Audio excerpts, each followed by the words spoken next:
Bienvenue sur Tunis School.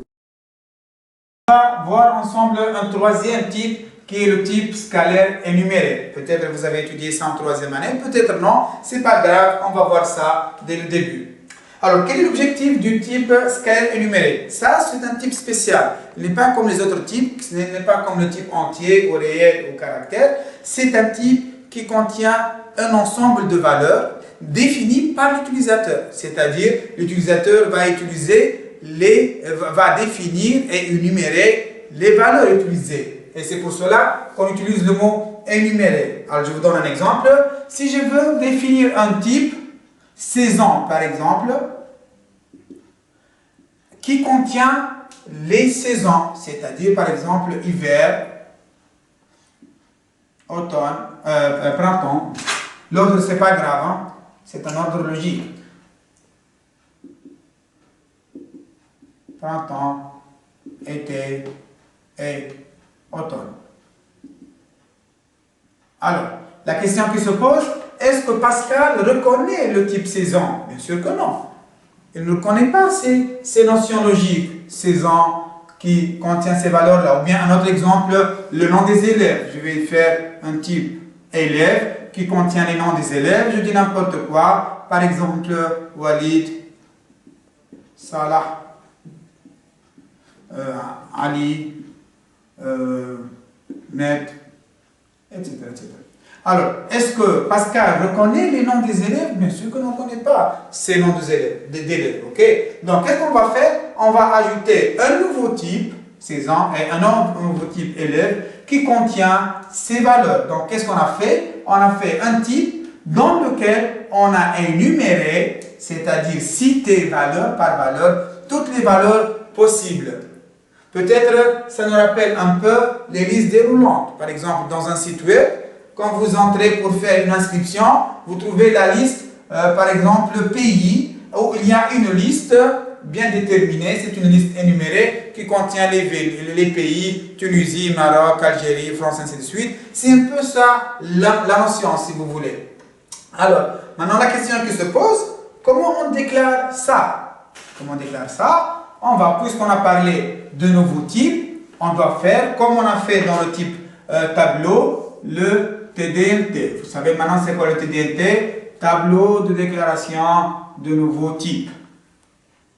Donc, dans ce tableau-là, on met type ici. Donc, on va mettre le nom du type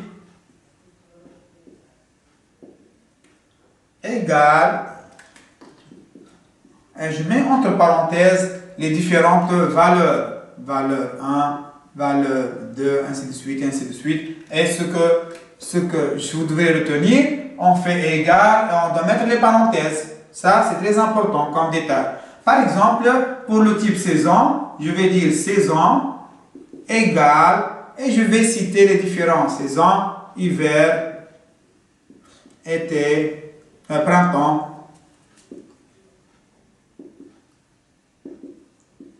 été et automne.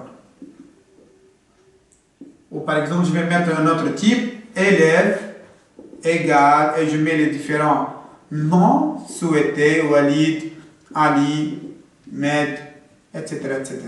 Et à la fin, je ferme les parenthèses. Après, qu'est-ce qu'on a fait jusqu'à maintenant? On a défini des types. On n'a pas défini des variables. Donc, il faut après faire le TDO, tableau de déclaration des objets, pour définir les variables souhaitées. Donc, ici, comme d'habitude, objet, type, nature. OK?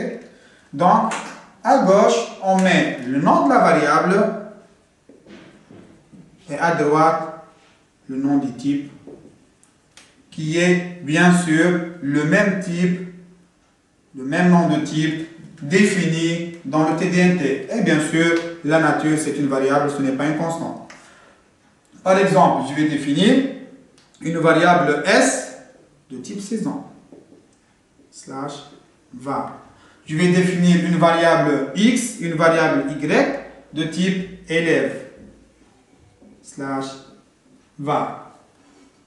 Alors, ça c'est la déclaration au niveau de l'analyse, bien sûr. Comment on va faire cette déclaration en Pascal? Donc, suivez ici. En Pascal, comment on fait la déclaration? Comme on a fait l'autre fois au niveau du tableau, le TDNT, ça se traduit en type, type en anglais, type, et je vais mettre le nom du type. Par exemple, je vais prendre seulement l'exemple, type, saison, égale, et je vais mettre les valeurs désirées, hiver, printemps,